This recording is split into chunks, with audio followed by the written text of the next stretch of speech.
Okay, we're live. We're live. All right, I'll call this September 29th meeting of the Planning and Zoning Commission to order. First item on our agenda tonight is the Pledge of Allegiance. Please join me. I pledge allegiance to the flag The United States of America, and the republic for which it stands, one nation, under God, indivisible, liberty, liberty, justice justice for all. for all. You need like a Zoom app to synchronize all those voices so it's not so awkward. We'll All get right. it one day. That's right. Ms. Law, will you call the roll? Chairman Sema, Here. Mr. Belazina, I am here. Mr. McKnight, Here. Miss Miller. Um, She's muted. She is here. I do note that she is here. Miss Munzel, Here, Dr. O'Mell, Here, and Mr. White. Yep.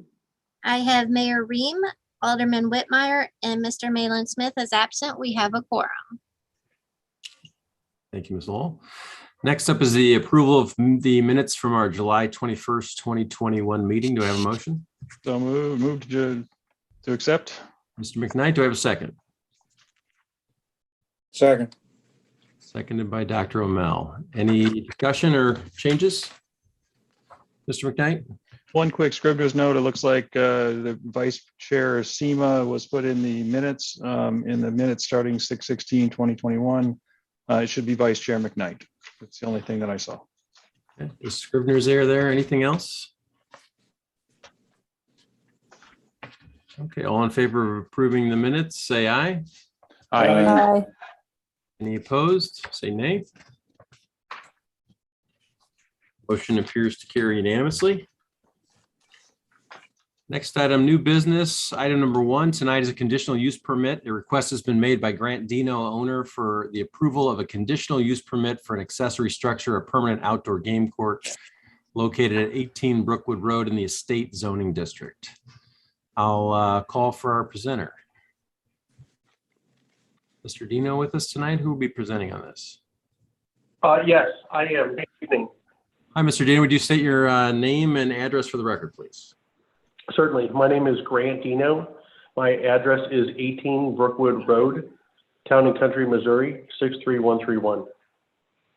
Great. Okay, you're coming across loud and clear. Take us away. Perfect. So as you are familiar, I have requested the variance for the sport court to be moved to the closer side of the yard. I've spoken with both neighbors and gotten their approval to go ahead with the project.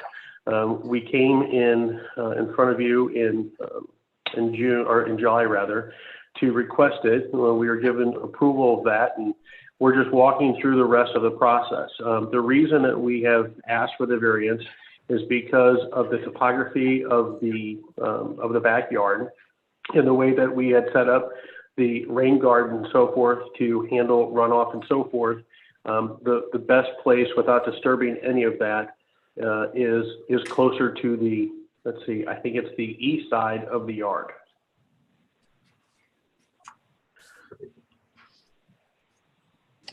So any discussion So, by the commission? Questions for Mr. Dino?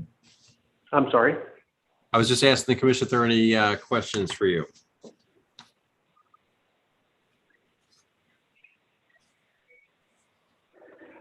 Mr. Bolazina?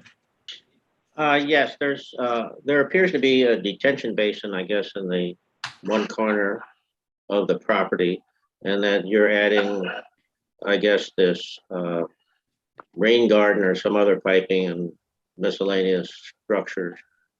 Are all the things that you're adding because of the courtyard being required by MSD, or just your own engineer's idea?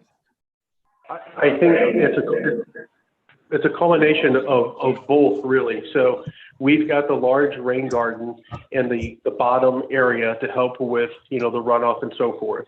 And then when we built the house, I guess there was an issue with my neighbor, Matt Collins, with, I guess, some additional waters and so forth. We resolved that issue. MSD, cleared the, I guess, the permit for us to move forward with this. And the smaller rain garden is just, I guess, preventative to make sure that there isn't any other issues because of where we sit. As I said, the topography of the lot, where we sit is somewhat on a hill, and in order to put the sport court back there, it made more sense topography wise and where it lays out to have it closer to that one side.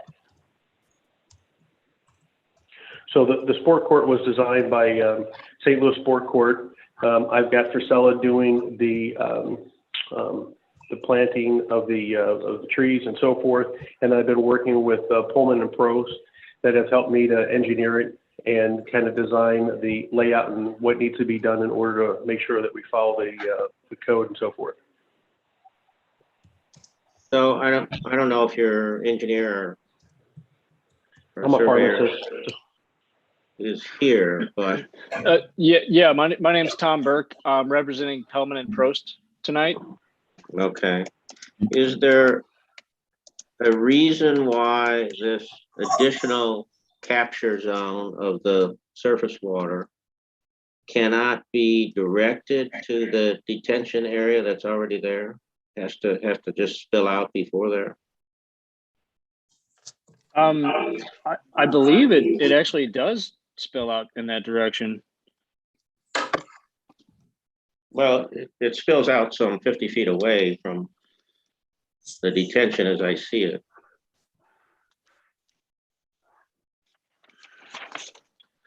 Yeah, see, this has all been run through MSD and approved already. We actually have we've already done the as-built drawings on this as well.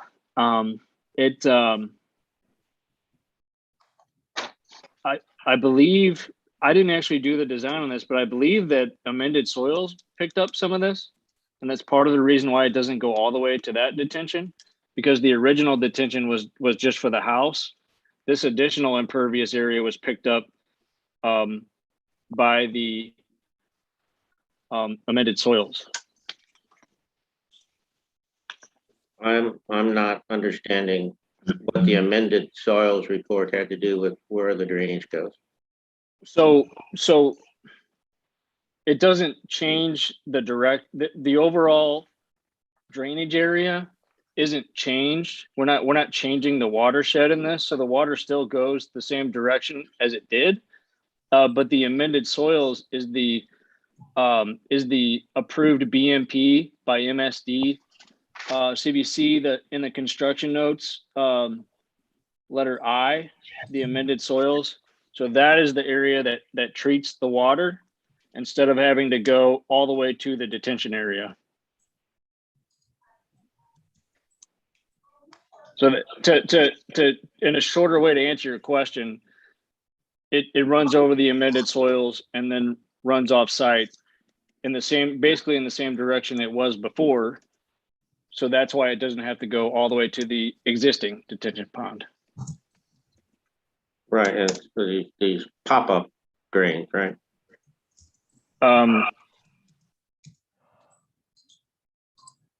No, the pop-up drains, that's typically when it comes from a house. This just runs basically straight over the soil. And if you have a certain area of soil, then that effectively treats the water. That provides the water quality, just running over that soil. Right. Well, maybe we're looking at two different plans, but I see a note D, and it says install new pop-ups.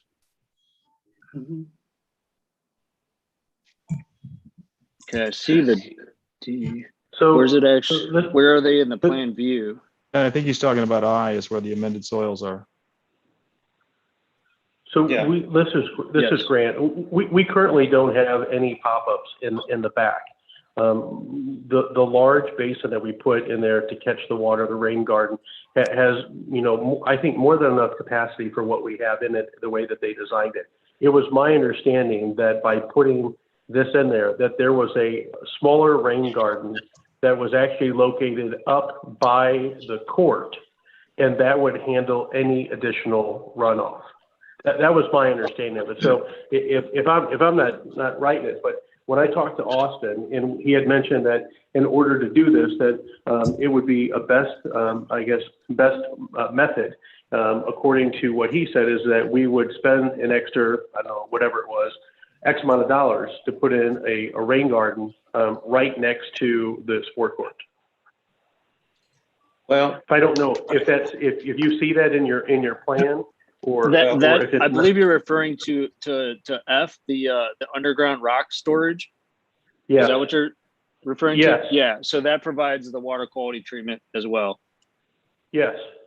yeah, I mean, That's what they're looking for, because I know that there was additional expense in this process, and I had asked the same question: why can't we just run it to the larger rain garden? And they basically said it's because they did not want to run the risk of it being too much for the rain garden that they had installed for the home. Yeah, that's correct. If you there's only a certain amount of volume you can use in the existing one, and that was the home was taking up all of the area that we could take to that one. So the combination of the amended soils and the underground rock storage system satisfied MSD for the water quality. And Fursella would be doing that as well. So I apologize for the confusion. well, I mean, the underground rock storage is not really a rain garden. It's a different kind of, I don't know, construction. It's, does this have a lid, or is it just covered with soil, or what? It's just covered with, it's got sand. I think it's got sand and soil in it, does it not? It does, and there's it's basically just, and we do these all the time in St. Louis County, but it's basically just that rectangular section with rock in it, and it actually have under drains in them to drain out. You see keynote E, that's where the water goes out in that pipe, and then discharges.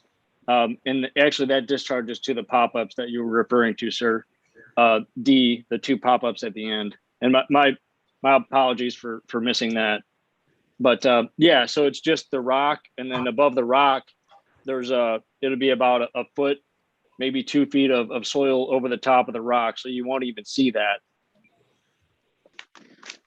All right, so now I think we're getting closer to the same page. So we do have a hole that gets filled up with rocks, and we got a drain that goes to the hole full of rocks. And then when the hole full of rocks gets saturated enough, it goes out this drain and then out through the pop-ups. That's correct. Okay. So I'm still a little bit confused, and I know MSD has reviewed this, but we still need to look at it ourselves. One thing you said was about the rain garden, which I guess is this hole in the ground to the right, was designed because of the capacity from the house calculations when the house was being constructed. And now we added this sport court, which now adds additional load. And the accommodation, it seems that MSD is saying that even though we're exceeding the volume on which the design of this original rain garden was determined, we exceed that, but we're going to slow it down a little bit by putting a hole full of rocks and doing this we're going to treat this soil area to some extent, I guess, to make it more permeable. Am I reading that right? Yeah, that's correct. And that's all based on, MSD requirements. Well, MSD usually is helpful for us, but I see them trying to accommodate this additional runoff through some methods that maybe slow it down, but maybe don't eliminate the volume and may be a problem. But I'm not convinced, but I'm not the person to convince. I guess you have to convince MSD. So based upon, the people that have been involved in this project, MSD, the owner of Priscilla, Pullman and Prost and so forth, based upon what they've said is that the rain garden that's down there handling the house handles it with no issue. We did have a water issue, but it was not due to the rain garden. It was due to a leak in the sprinkler and some other stuff. Working with you and my neighbor, we spent $12,000, had that issue fixed. We've not had any water, any additional runoff that has affected any of my neighbors. And I do believe that the additional dig out, if you will, filled with rock and sand would, even if it was, I mean, I think it's fairly large for, and this is the Priscilla talking, fairly large for the size of the sport court, that it would be able to handle large amount of water without having to overflow through the pop-ups.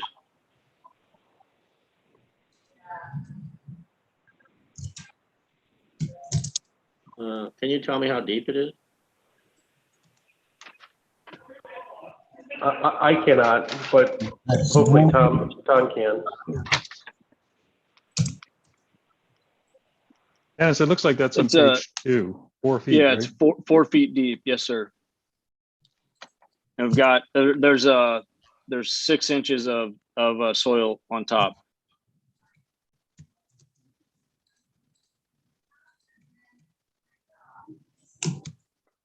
All right. Well, all I can say, I'm not convinced, but I'm not the person to convince. Any other questions from the commission? Mr. McKnight. Mr. Dino, the question I had was really coming down to, this is a large court and you're going to have basketball goals on either side of it. And I know your neighbors have not objected and are supportive of it at this point, but this is a conditional use permit that will potentially extend beyond your current neighbors that you have. Would you object to the idea of putting a time limit for when this court could not be used after, to say at dusk or at sundown, so we don't have people out there shooting basketballs and shooting hoops in the middle of the night? That's really the concern I have with it. So I'm open to anything. I've got 6 children, and they all like to go outside and play, and they're looking forward to the sport court. I do not want to be troublesome to any of my neighbors. I will tell you is that I thought maybe that this would be an issue. There is a house that's 1.5 acres behind me. I purchased that house to make sure that if the kids were back there playing, that any noise that would really project from it would really kind of be, I guess, suppressed by the trees and the other stuff around. But I'm open to anything. I mean, I just, I don't expect the kids are going to be out at 2 o'clock in the morning playing basketball. That's my guess too, but my kids were in high school, yes. though, and I know that they'll get there at some point. So sure, yeah, absolutely. I'm not opposed to that. okay. I think I'm a very conscientious neighbor, and I would certainly not. I would not do that regardless. So the answer is yes. Okay, great. And that was my answer to you. It had nothing to do with conscientious neighbor or not. It really is just an enforceable action. If something were to happen, your neighbors would have an option to be able to call the city and say, can you stop them? Absolutely. Yeah, okay. Absolutely. Maybe it's a question for the city attorney, but is there a nuisance ordinance or something in place that would cover this? I think that there is, and there's there's a noise. I don't know off the cuff, but I know that there's something about loud noises playing your music and so forth that night. So I would imagine that would kind of fall in the same territory. Go ahead, Mr. Sluice. I would concur with Mr. Dino. Yes, we do have an ordinance that would potentially cover any noise nuisances. What time would that kick in at? I'll put it up right now. I don't believe it. Up at 10. Time. I think it's more, a total facts and circumstances. But I'll look that up right now. Yeah. And again, this is that clock, I think so. This is that challenge of the sports courts as we went through these in the first conversation, was that bouncing balls may not be over the limit, but it may be very annoying to someone trying to sit down in a pavilion on the backyard and, good point. watch the sunset. A good point. Sure. I mean, we've discussed this at length on other sport courts. You know, my opinion as a father is, if by noise we mean the sound of happy children playing, that's not really noise in my book. But we do have an ordinance to cover it already. I would say this is one of my neighbors across from us that just moved in and did a ton of remodeling. They've got a sport court in their backyard, and also they have like a batting cage, and the kids are out there playing. I've witnessed it, you know, they don't have lights or anything like that, but they've been out there at like 9 o'clock when it was still somewhat light out and played. And honestly, I did not think that it was loud enough to really cause any issues. But like I said, I mean, I'm open to anything. Mr. Sluice? So section 215020 is entitled Noises, Obnoxious Odors, etc. And it says, in addition to the specific nuisances enumerated herein, it shall be deemed a nuisance to create or permit the existence of noises, obnoxious odors, or any other condition upon public or private property which adversely affects the public health or disturbs the public peace. So it's, you know, it's tied more to the total facts and circumstances in specific times or noise levels. Got it. Okay. Mr. Bolzina, did you have another question? Nope, I like the sound of happy children. Further questions or discussion?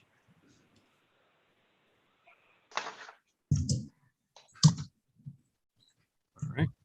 Is there a motion to recommend approval of the conditional use permit with the conditions as set forth in the staff report to the Board of Aldermen? So moved. Yep. Got a motion by Dr. Amell. Do I have a second? Second.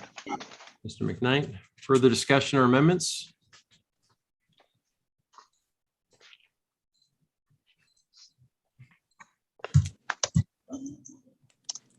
Ms. Lowell, you call the roll.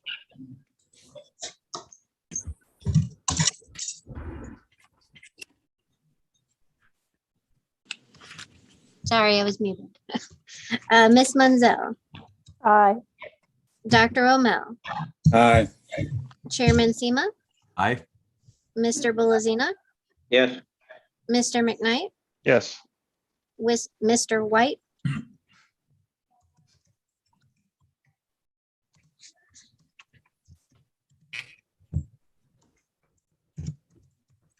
Was that an aye, Granville? It was an aye, yes. Thank you. And Ms. Miller. Aye. The motion carries unanimously. Thank you, Mr. Dino. Thank you, ladies and gentlemen. I appreciate your time. Item number 2 on our agenda tonight is another conditional use permit. A request has been made by Tony Camacho, builder. Sorry if I butchered that, Mr. Camacho. No. On behalf of Andrew Wolken, owner, for approval of a conditional use permit for an accessory structure, a pool house located at 12345 Harflow Lane in the Suburban Estate Zoning District. I'll call for my presenter. Please give your name and address for the record. Tony Camacho, office address 1710 Fen Park Drive, St. Louis, Missouri 63026. Thank you. Welcome. Thank you. Tell us about your project. It's a detached pool house, I guess you'd say, hybrid. They wanted to be able to accommodate. They wanted kind of a structure that could connect the rear deep yard that they have there. I don't know if you have access to the site plan. You see that? Yes. They have a really deep yard, and they wanted to be able to connect the pool to the rear yard too. And we designed a structure so that it's somewhat self-sufficient. You know, they could serve food out there. And they wanted to be able to be open 3 sides so they can maybe watch the kids play at the far rear yard while still being connected to the pool. And we just wanted to tie into the house as much as possible. Pretty simple structure. They wanted a little bit of storage, small kitchen.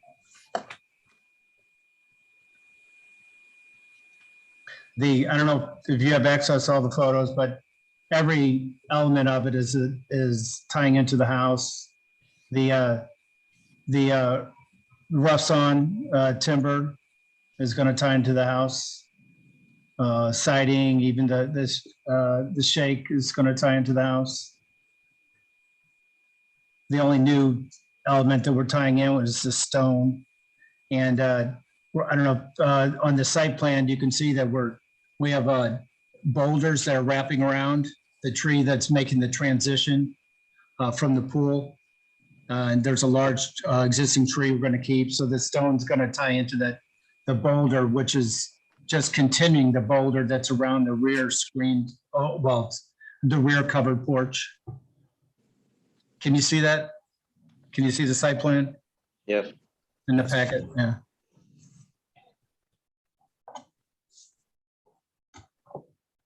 Any questions or comments from the commission?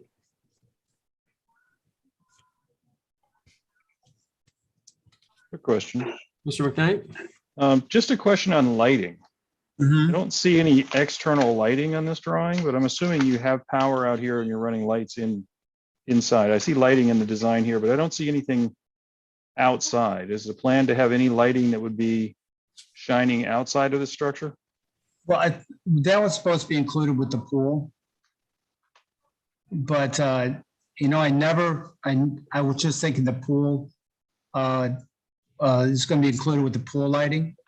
But that's a good point. I wonder, because I would like a little bit of lighting facing the rear connecting with the rear too. I wonder what kind of lighting we could put in there.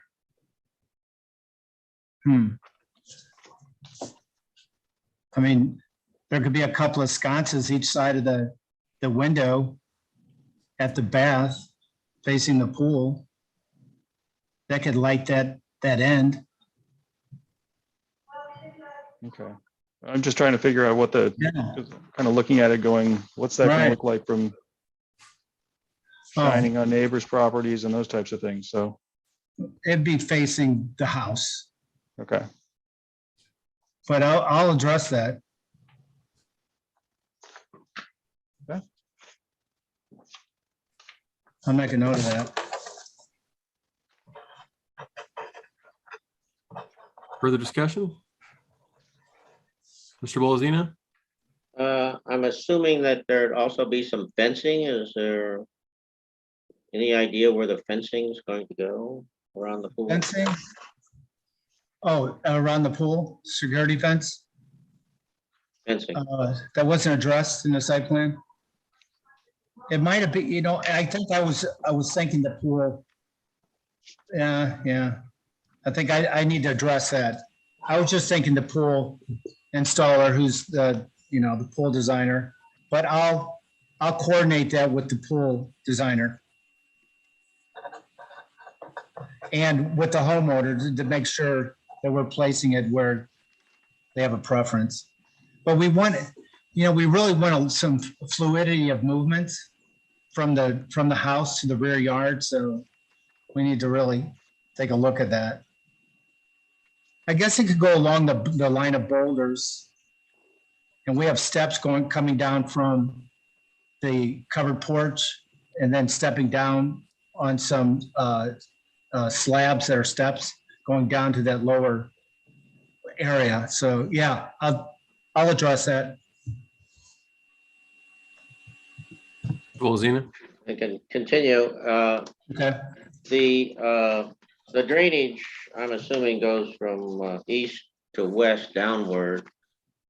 And it seems that, I don't know why the previous application had a lot of things that were addressing drainage from pools and roofs and patios and everything, but I don't see anything that addresses what I think is drainage that would be directed at your neighbor on the west. Okay.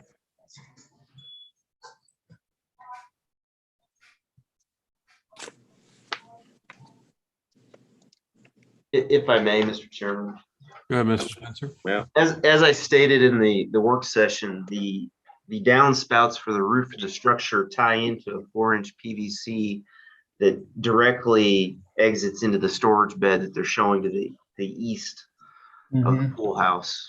So they have a system of flow wells designed for this structure. It's not accommodated for? I never noticed it. Yeah. It is accommodated for, yes. Okay. So what's the objection? And I do recall that. My other question, I guess, was all of the apron area around the pool and the proposed patio area to the rear of the house connected to the rear deck seems to be a fairly large area of impervious surface. And I don't know if that site plan addresses all of those. You're saying that stormwater runoff Yes. has not accounted for that in their breakdown? It's all accounted for. There's a drain on the west side, the 12 by 12 private drain that is along the pool, proposed pool and pool house, and then it swings around and empties into a pop-up emitter in the rear yard, and then drains across the rear of the property. All right. Okay. Well, I guess the problem is that's on the PDF and it's not in this hard package. So Oh, I see.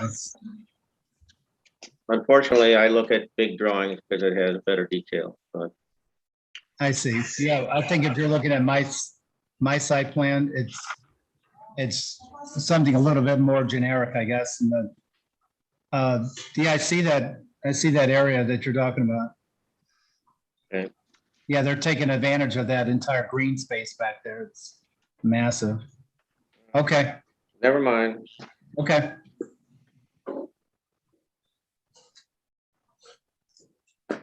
Further discussion?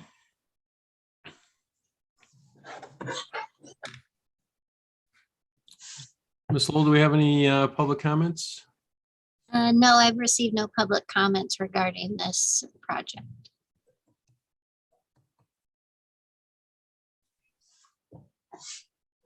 Okay, do I have a motion to recommend approval of conditional use permit with conditions as set forth in the staff report to the Board of Aldermen? So moved. Mr. McKnight, do I have a second? Second. Mansell. Further discussion or amendments?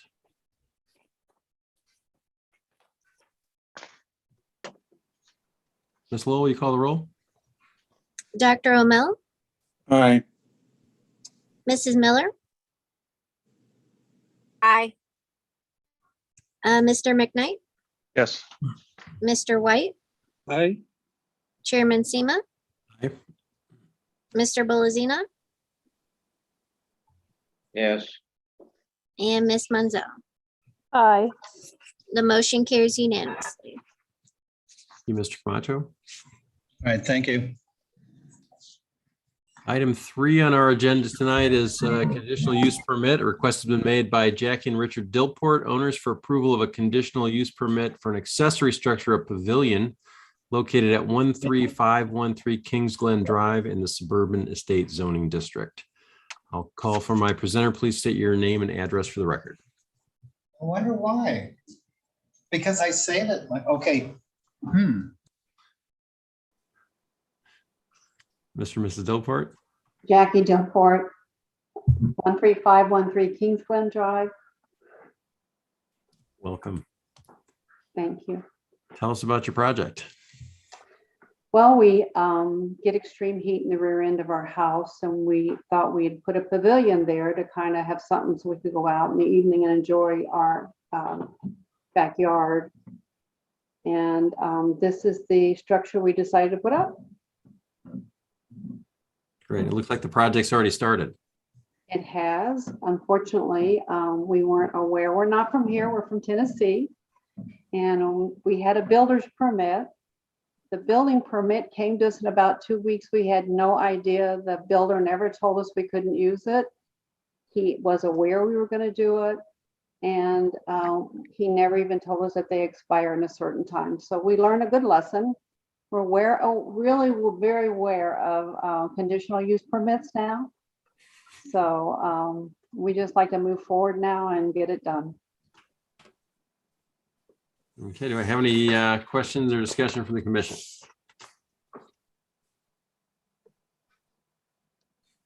Mr. McKnight. I would just say, as I said in the earlier meeting, I was able to stop by and take a look at this, and it seems to fit in right next to the house. So it's almost an extension to the house. I don't see this, to myself, I don't see this as being a huge issue. Save for the fact that it is oversized from normal, but it does fit in nicely behind the house. So I don't think we're going to really recognize it, or it's going to be a burden in any way. So I'm all for that. Seems to fit right over the back porch there. Yep. I actually got signatures from the two neighbors directly behind me that it would impact also. And they didn't have a problem with it at all. Further question or discussion?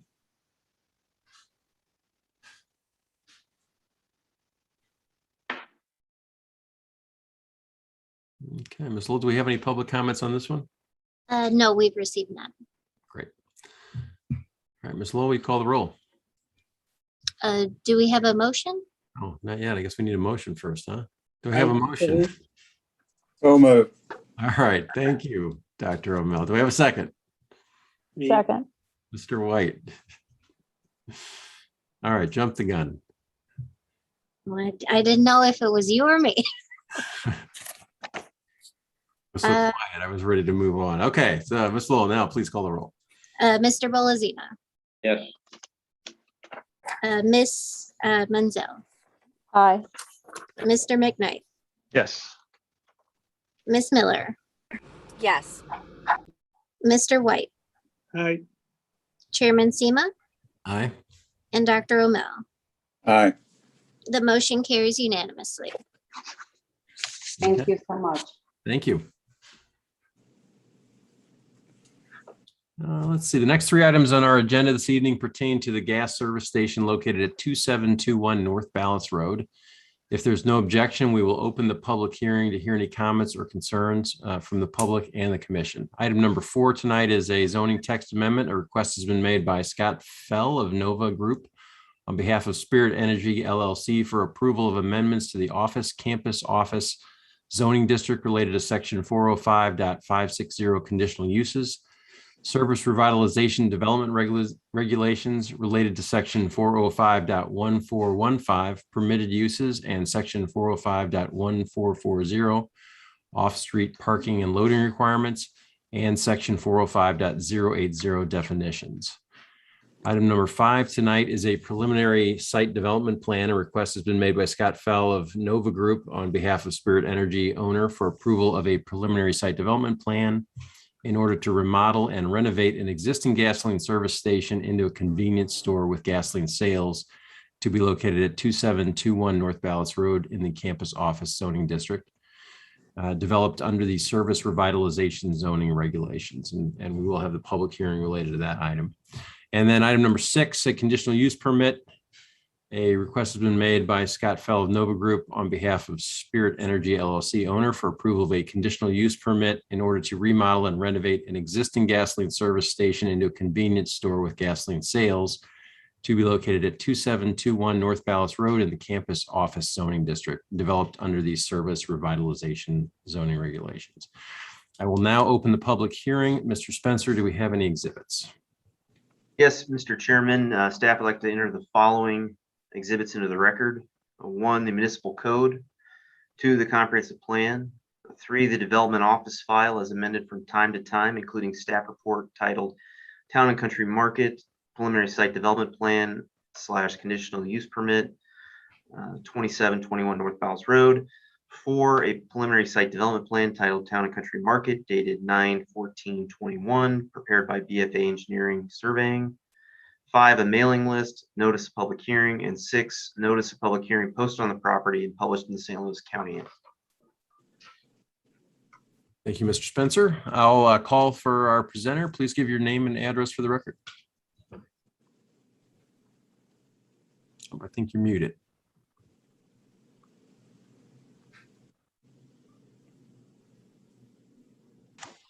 There we go.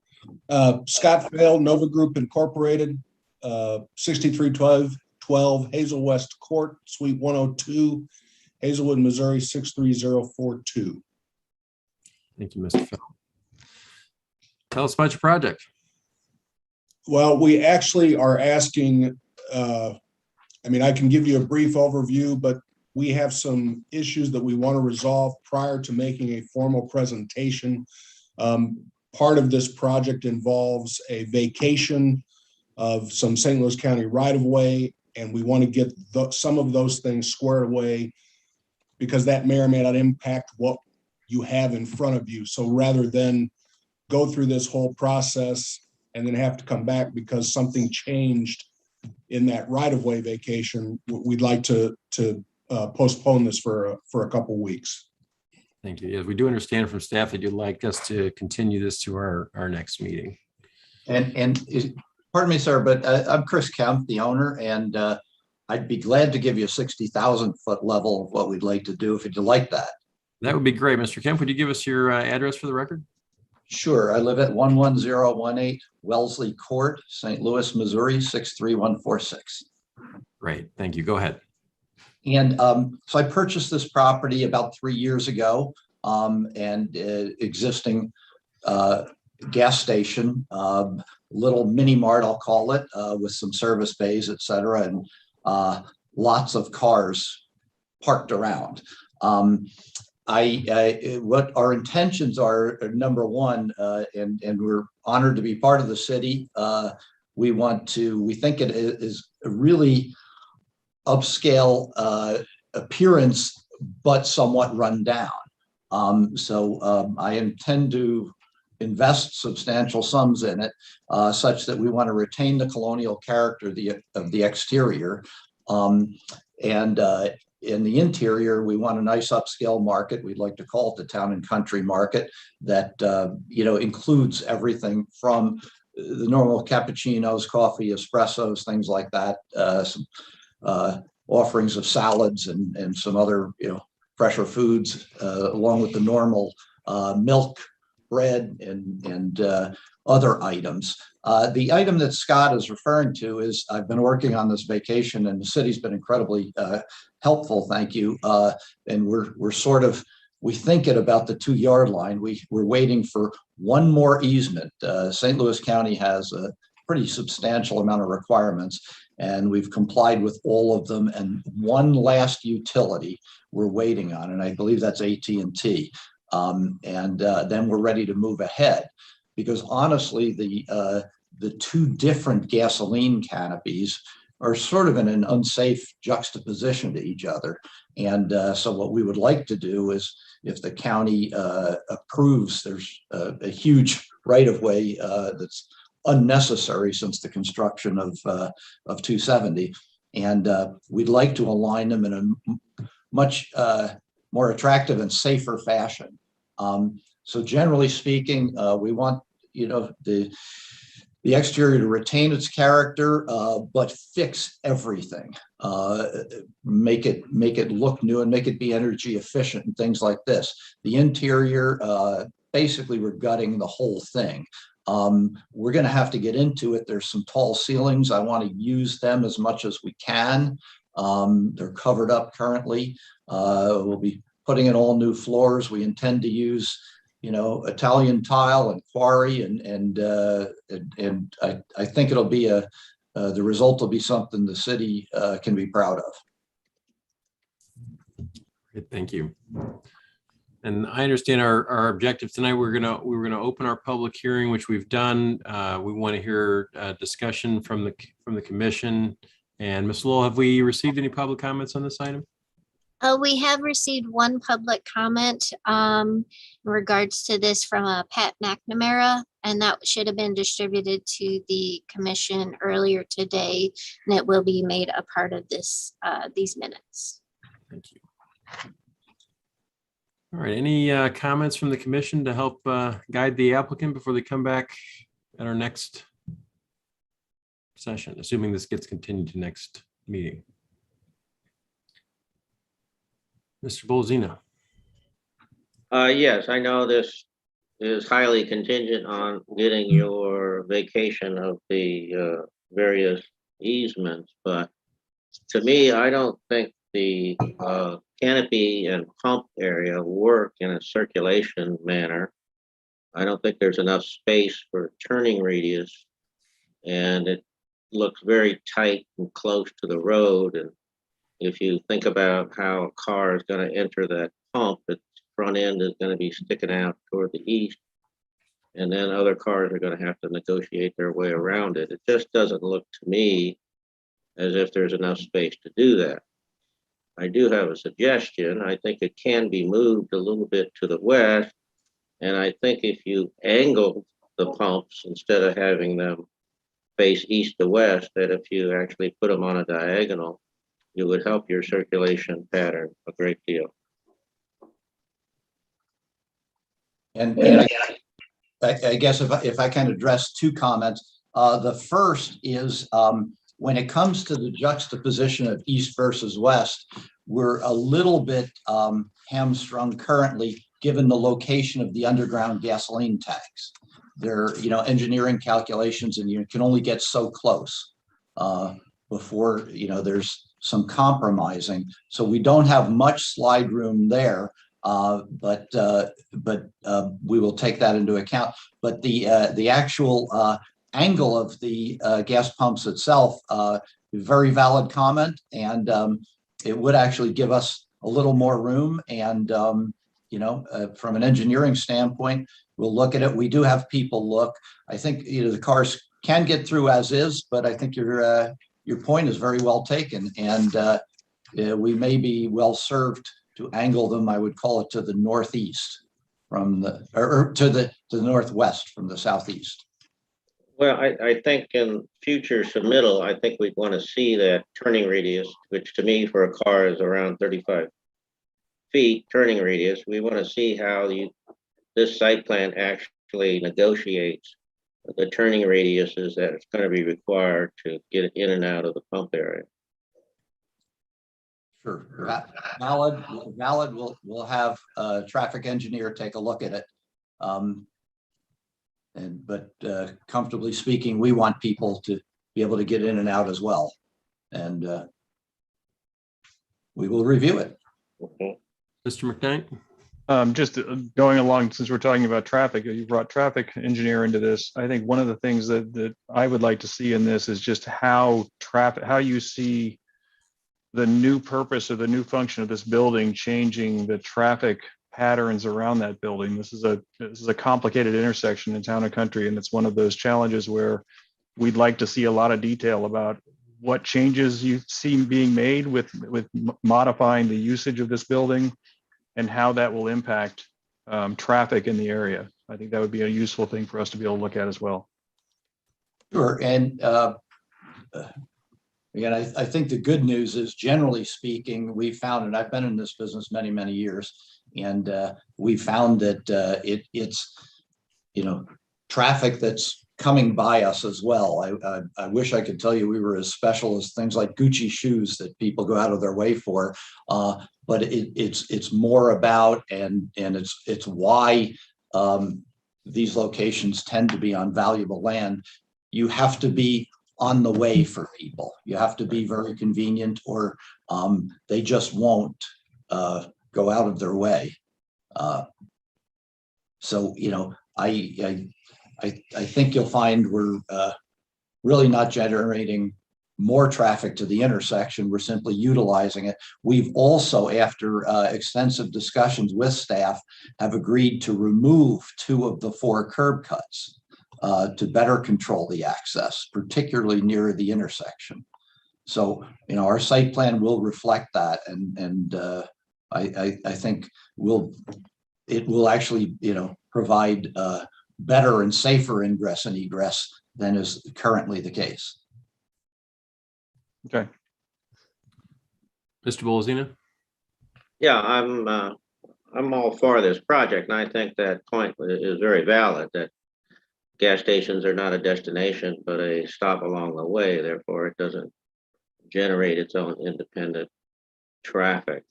So I think that's a pretty strong point. My other comment, and it's just totally aesthetic. I appreciate what you're doing to the building and maintaining its essentially colonial kind of character. and the treatment of it is fine and good. The only thing that stands out, of course, is the thing that sticks out right up at the intersection, and that is the canopy.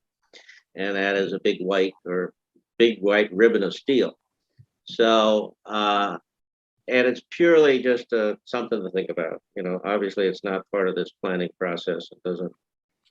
It's not going to make it float or sink. But if you could just maybe consider something on that fascia of the canopy to have it blend in a little bit better, it would be nice. That's all.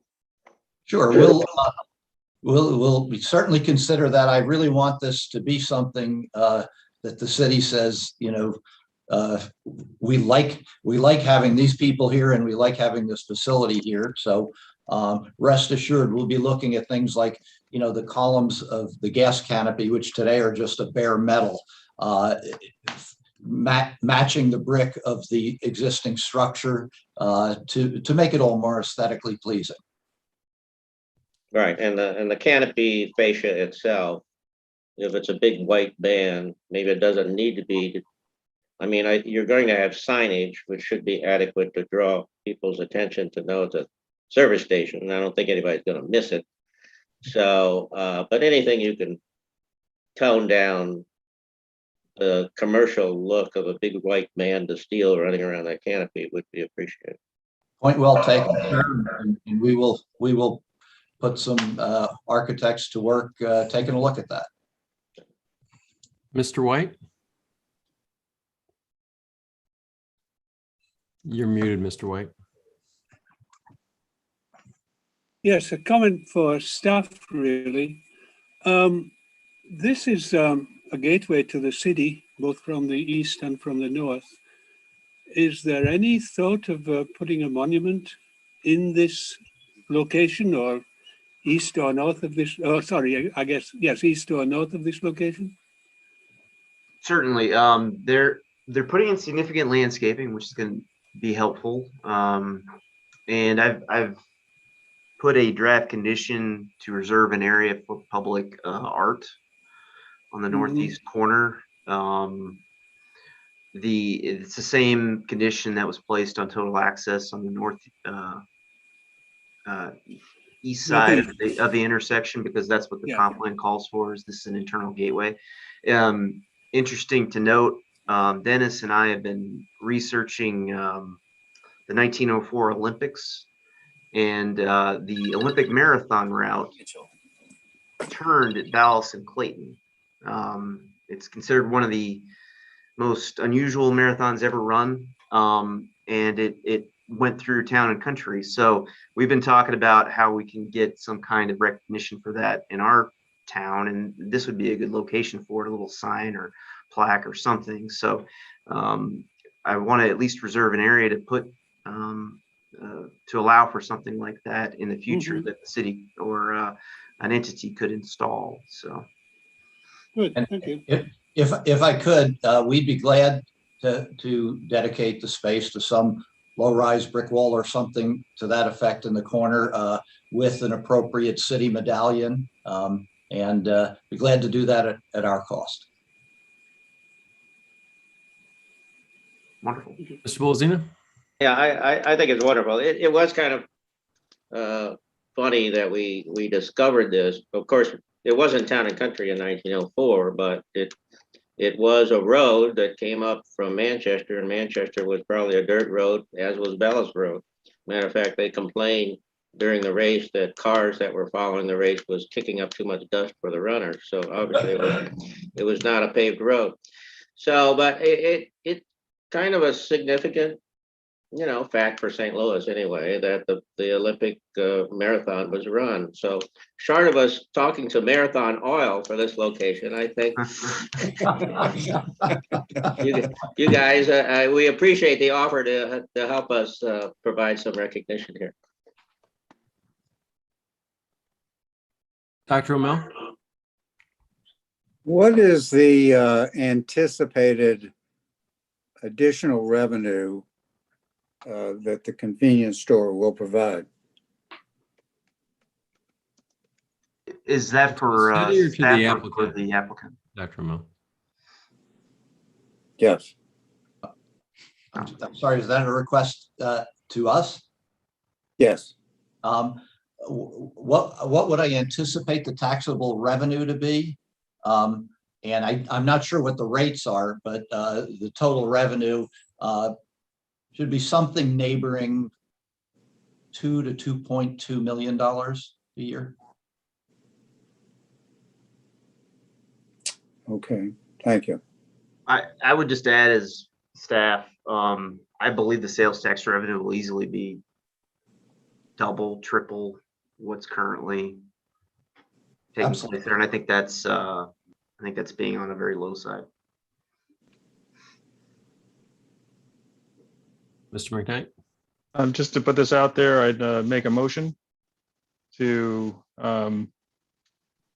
keep the, what am I thinking? Keep the, Public hearing. I'm sorry, what did you say? Public hearing? Yes, please. Keep the public hearing open and move items 4, 5, and 6 to next month's agenda. And just to specify, you mean the October meeting on the 20th? Thank you. Yes. Thank you. Do we have a second? Second. Seconded by Dr. Mel. Further discussion? I did have one question. How would the hours of operation of the new facility compare to the hours of operation today? Well, the hours of operation today honestly have been, I would call them erratic. And we love the McNamara family, but they've been a bit erratic, and we'll just be more regular.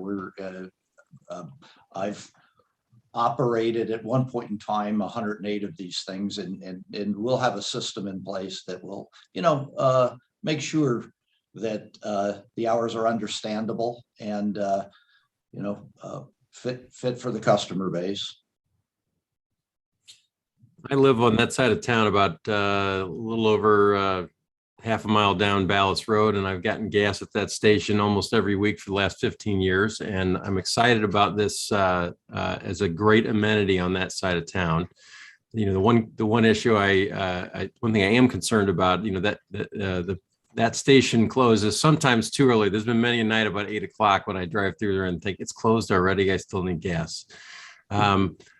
I saw in the app, in the documents here, that it would be, I guess, from 6 to midnight, and that would be quite a bit later than anything else is on that corner. So I don't know if there would be any, you'd be amenable to dialing that closing time up a little bit, but I think that would make it a little more palatable to the neighbors to not be open quite that late. Yes, sir. And we'll certainly look at that and listen, and we want to be good citizens. We do not want to be a problem. I live a few miles away. I'm not going anywhere. We'll be there if there are any problems. I want you to understand, this is not somebody out in the distance somewhere. Particularly during the week, I think that's apropos. Weekends, everyone, including residents, myself, I'm out a little later on the weekends than I am during the week when I come to work. But we can certainly look at that, tweaking it down, particularly during the week. But we do want it to be consistent, so if we say we're going to be open, whether it's 10 p.m. or midnight or whatever, that we will be open until that time, and you will not be disappointed. I promise you, we will. We're particular about those sorts of things. Yeah, it would make sense to me that it might be open a little later on the weekend as well. Thank you. Mr. Wolzina. Unless you're like Starbucks and you can't hire enough people and have to close early. And it is a challenge today, sir. You bring up an apt point. I tried to feed these other two gentlemen who were with me, and I had to stop 5 places. Jimmy John's was closed. I kept going. It is a struggle today, but we can tell you, the retail operations we have, we pay our people better, train them better, and treat them better. We tend to have dramatically lower turnover, frankly, we know we have, particularly during this time, the strange days of COVID, we have to compete. So whatever the competition is paying, we want a better person because we're really selling our people. The same products we have, everyone has. And we will be fighting as we have to keep places staffed, but we have not cut an hour back. We have frankly just adjusted to that point where we are a more desirable employer than our competition. One more follow-up. Is there currently a close by similar operation that you have that would be something that the commission could look at? And I would suggest to you, sir, the only true convenience store, as I say, until 2008, I had 108 of these. Now most of the Circle K's in St. Louis are properties I own that I rent to them. I made a transition during that time. My son has joined me, and so we've started adding stores. The only true convenience store we currently have in operation currently is at 270 and Telegraph Road down in South County. It was built back in the 80s, and we've just taken that one back over from Circle K a short time ago. So we have not had the time. We're looking at a similar process of making some upgrades. So I'm comfortable saying when you see it, it will be very clean. It will be staffed with people who care that you're there. But at the same time, I'll call it the materials we use today, and the materials I use particularly at this location in Town and Country are going to be significantly more upscale. Okay. We have a motion that's been seconded. Is there any other discussion?